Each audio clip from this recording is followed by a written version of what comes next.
Hello viewers, this is Bill McFadden with another video from Tone Pure Music, and this video is going to be on Orb Composer. We're going to look at another one of the new features. When we open it up, we have this template and we're asked to choose a musical template. So what we're going to do is hit cancel, and what that does is allow us to choose any instruments that we wish that we have in our template. So we'll go ahead and start by, in our block items menu, choosing a theme. And then we'll go ahead and go down to our bar items and choose a standard sentence. And then we'll start choosing our instruments. Orb Composer has already chosen some chords. We're actually in C major, and this would be the C major scale or Ionian mode. So we'll go ahead and go down to, so we don't need to add chord progressions if we don't want to, and we don't need to choose chords individually. So we'll go down to here and choose our instruments. We'll go ahead and select a piano and a Celeste. And then we'll go down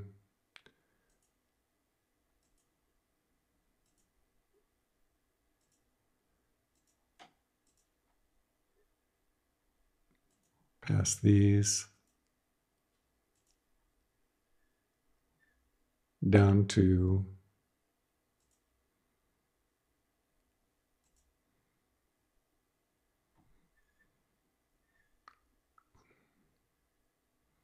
children choir.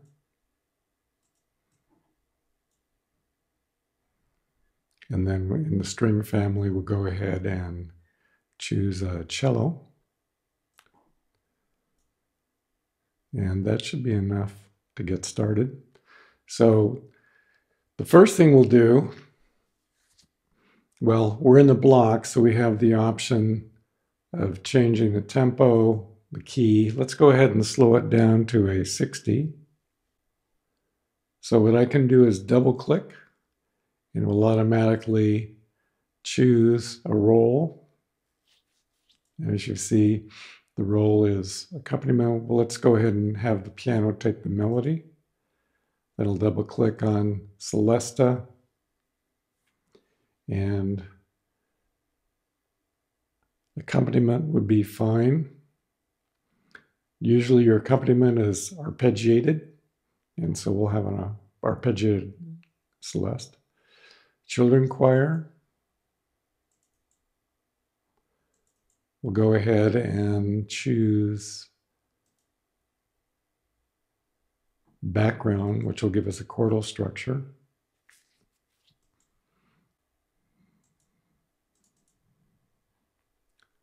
We have the option of choosing the polyphony, or the number of notes in the chord, so we'll go ahead and choose 3.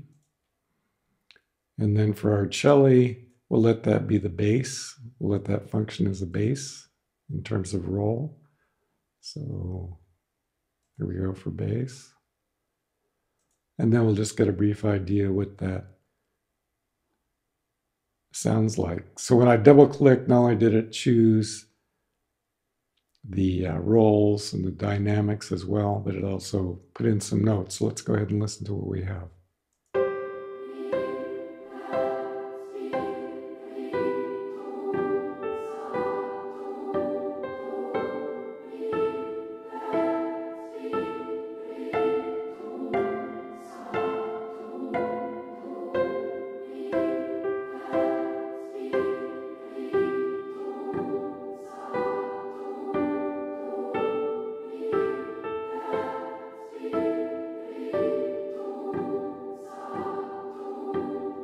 Now let's go ahead and solo.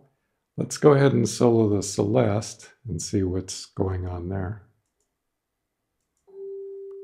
For one thing, we want to raise up the dynamics because it was difficult to hear what was going on. So let's go to Forte.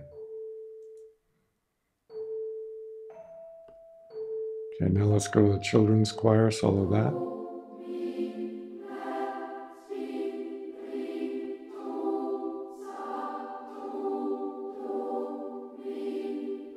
So that works. Let's listen to the cello. Okay, let's change the articulation from pizzicato to long.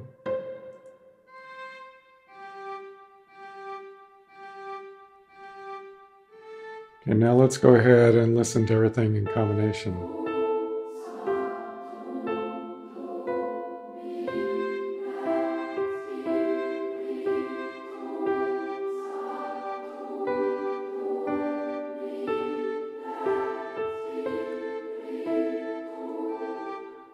Now I want that to be more of a bass line, so what I'm going to do is change the register. So if we go to register in the cello, we can go to low. Let's see what that sounds like. And then with everything else.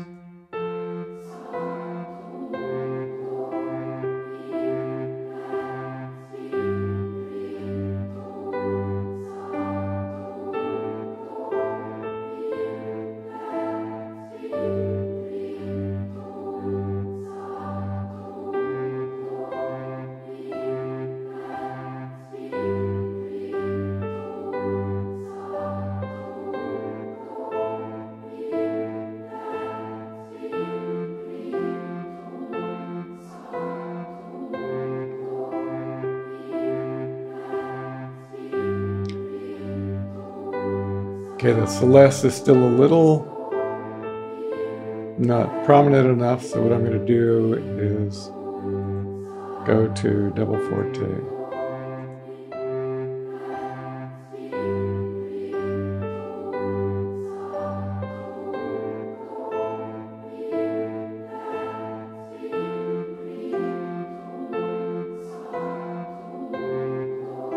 And another thing I can do is change the dynamics on the choir, and maybe we'll do we'll go from pianissimo to forte back to pianissimo over the block. So let's listen to that.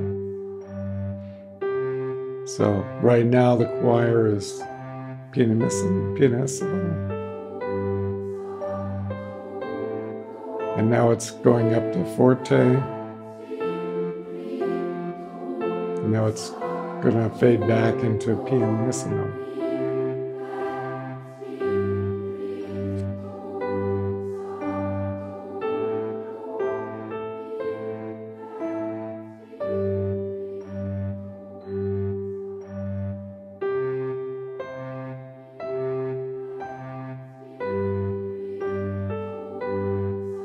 Now let's take a look at the cello, and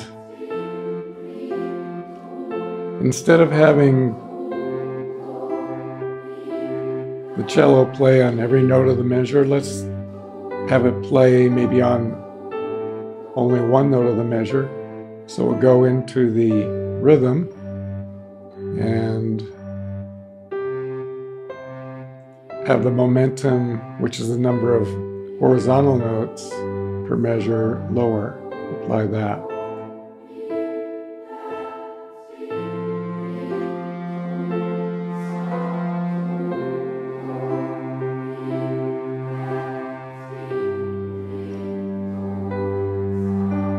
Now it would be nice to have a counter melody. So let's go ahead and add another instrument and do a counter melody, and I'll show you how we can do that. So we'll go ahead and stop it here. We'll go ahead and choose another instrument for the counter melody. Let's go ahead and do a horn.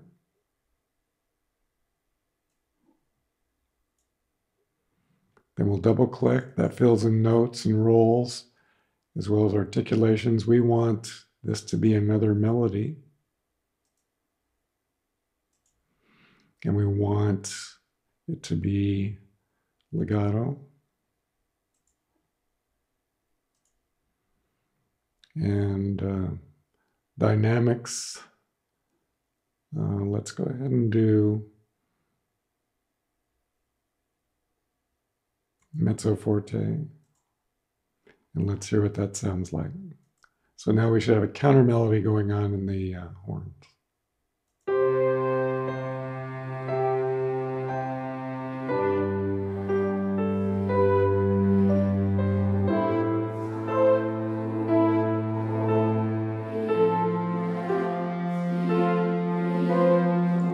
So what I want to do is lessen the complexity of the melody.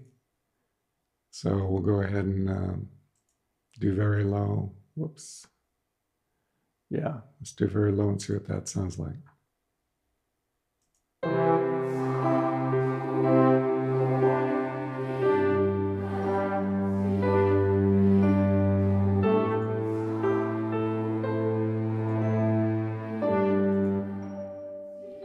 So we lower the dynamic range for the horns.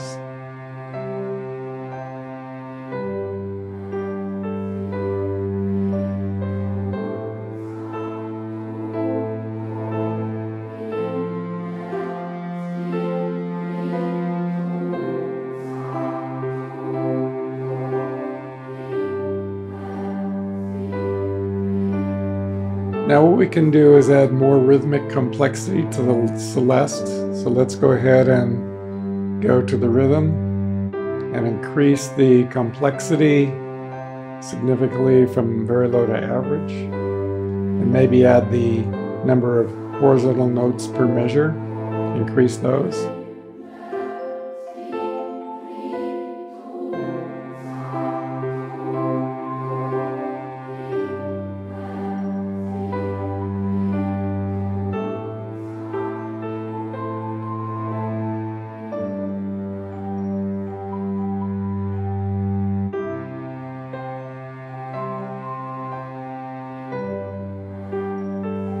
So right now we're in C major.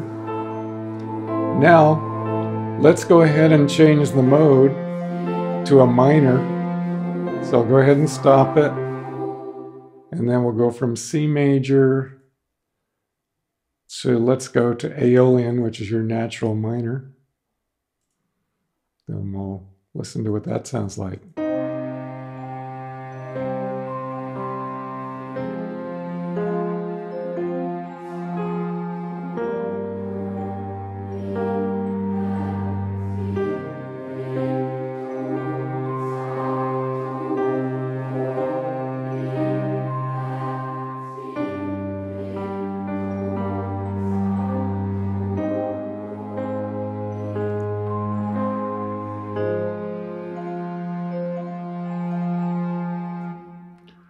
So there we have the composition. We have a couple of melody lines, which gives us the counter melody.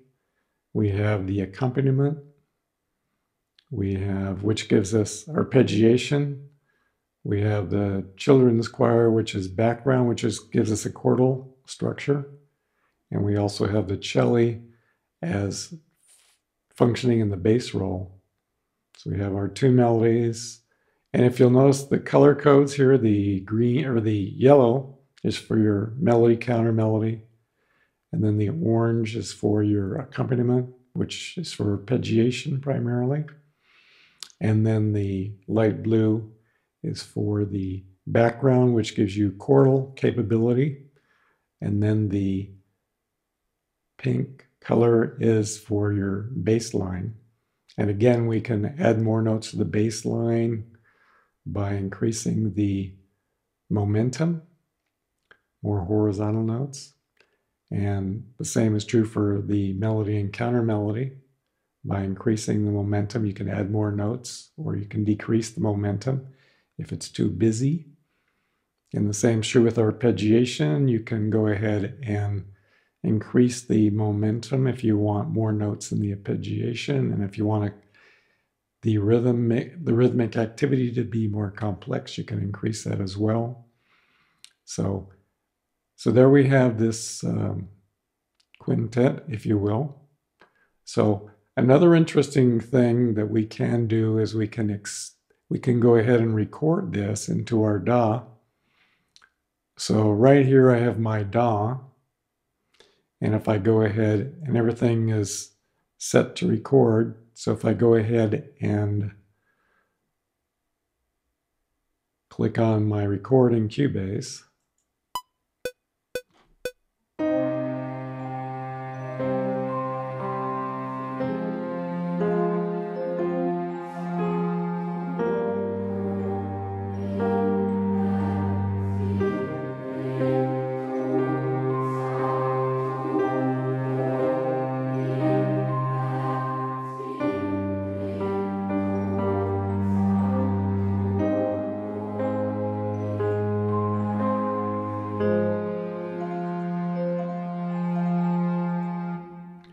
So what that has done is recorded the MIDI notes into the DAW.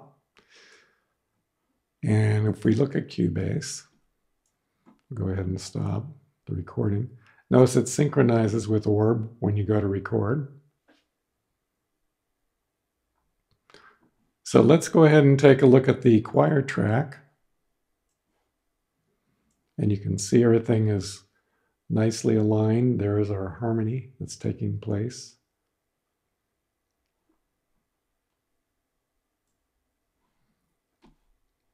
And then if we go into, actually we can go a little bit further.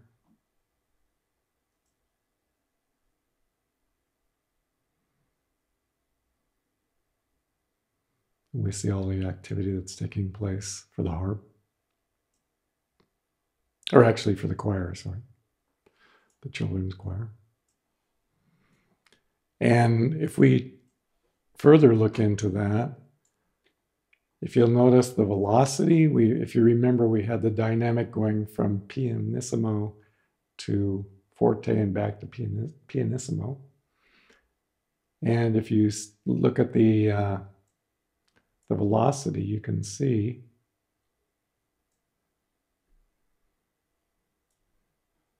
there's the gradual build in the velocity. And then it's going back down to a value of around 23 or so. So it does adjust the velocities in the variable dynamics. And we can go through each of the instruments and see exactly what notes are being used. Like, for example, in the cello, if I open up the template,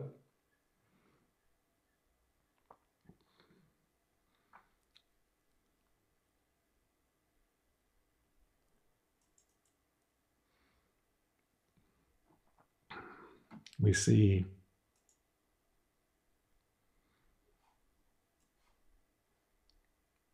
what's going on in the cello, or the cello in this case.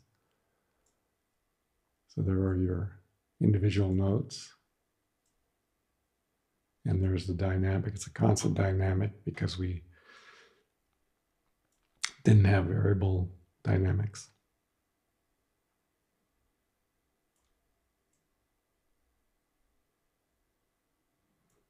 So that shows you what Orb does for each of the tracks, and you can go in and take and look immediately at what it has done in your DAW. And so there we have our quintet composition with instruments of our choice, and adjusted the tracks correspondingly to bring out the different instruments and add rhythmic complexity in notes or decrease notes, depending on the sound we were looking for. So this is Bill McFadden. If you like this video, please click like. If you would like to see more videos like this, then please subscribe. So this is Bill McFadden from Tone Pure Music, signing off.